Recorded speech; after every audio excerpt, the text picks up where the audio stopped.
ఓం శ్రీమాత్రే నమః. ఈరోజు సౌందర్యలహరిలోని 7-8 శ్లోకాల భావములు తెలుసుకుందాము. మొట్టమొదటగా 7వ శ్లోకం. క్వనత్కాంచిధామ కరికలబా కుంభస్తననత పరీక్షీణా మధ్యే పరిణత చరచంద్రవదనా ధనుర్బాణాన్ పాశం శృణిమపి దదానా కరతలైః పురస్థాదాస్తాం నః పురమదితురాహో పురుషికా. దీని భావము: మెరుస్తున్న వడ్డానముతో మందించిన స్తనములతో సన్నని నడుముతో చంద్రుని వంటి ముఖముతోనున్న జగన్మాత తన హస్తాలలో విల్లమ్ములు పాశమును అంకుశమును ధరించి ఉన్నది. ఆమె శివుని యొక్క అహంకారమే రూపముగా గలది, అనగా ముక్కంటి అంచలమైన అహంకారమే స్వరూపముగా గలది. జగన్మాత నా కన్నులకు సాక్షాత్కరించుగాక. తంత్రము.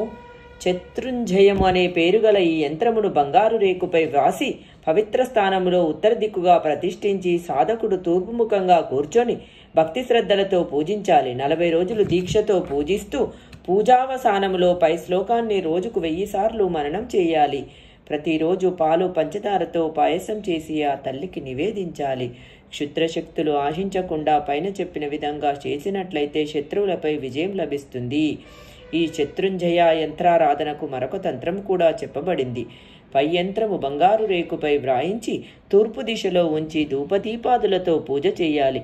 12 రోజులు పూజావసానంలో భక్తిగా రోజుకు 1000 సార్లు పై శ్లోకం జపించాలి. పంచదార పాలుతో పాయసము వలన శత్రుజయము కలుగుతుంది. తోక ఆకారము గల ఒక వస్త్రంపై కోకిల రెక్కతో అష్టగంధముతో హనుమంతుని ప్రతిమ రాయాలి. దాని మధ్యలో శత్రువు పేరు వ్రాసి అష్టాదశాక్షర మంత్రాన్ని రాయాలి. ఆ మంత్రంలోనే అభిప్రంత్రించి ఆ వస్త్రాన్ని కప్పుకొని యుద్ధానికి వెళ్ళిన వారికి తప్పక జయం కలుగుతుంది. ఇంకా హనుమంతుని మంత్రము గ్రహణ కాలంలో జపించి తిలలతో హోమం చేసి ధ్వజంపై హనుమంతుని విగ్రహం గీసి అభిమంత్రించి ఏనుగుపై ఉంచితే ఆ ధ్వజాన్ని చూసిన శత్రువులు భయపడి పారిపోతారు. హనుమత్రక్ష విధాయక యంత్రమును పూజించిన మానవుడు గ్రహ విఘ్న శత్రుబాధల నుండి విముక్తుడై చిరంజీవి కాగలడు. ఇంకా ఆంజనేయ మంత్రాలను స్తోత్రాలను చదువుతూ అర్జునుని రథంపై ధ్వజం మీదనున్న హనుమంతుని ధ్యానం చేయాలని భావము.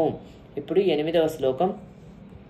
సుధా సింధోర్ మధ్యే సురవిటపి వాటి పరివృతే మణిద్వీపేని పోపవనవతి చింతామణి గృహే శివాకారే మంచే పరమశివ పర్యంక నిలయాం భజంతి త్వాం ధన్యాః కతిచన చిదానందలహరీం.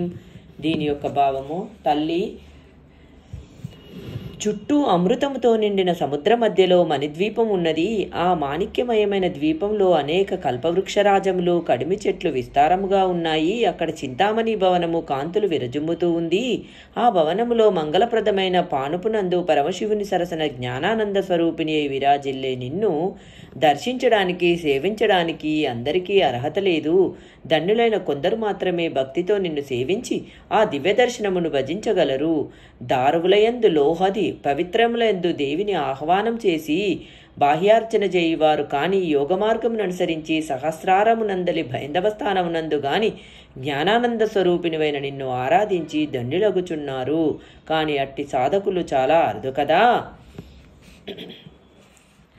జనన మరణ భవబంధాల నుండి విముక్తి లభించి జగన్మాత సామీప్యం పొందుతాడు సాధకుడు. అంతేకాదు కారాగృహ బంధనము నుండి విముక్తి కలుగుతుంది. ఇందు అగ్నిబీజము రమ్ ఉండటం వల్ల సాధకుడు పొరపాటు చేస్తే దహించి వేస్తుంది. బందీదేవి మంత్రమును 2 లక్షల సార్లు జపించాలి. అలాగే పాయసముతో హోమం చేయాలి. కాళీ, తార, భగవతి, కుబ్జ, శీతల, త్రిపుర, మాతృక, లక్ష్మి అనే 8 దేవతలను బందీ దేవతలంటారు. ఈ అష్టశక్తులను, దిక్పాలకులను, వారి ఆయుధాలను పూజించాలి.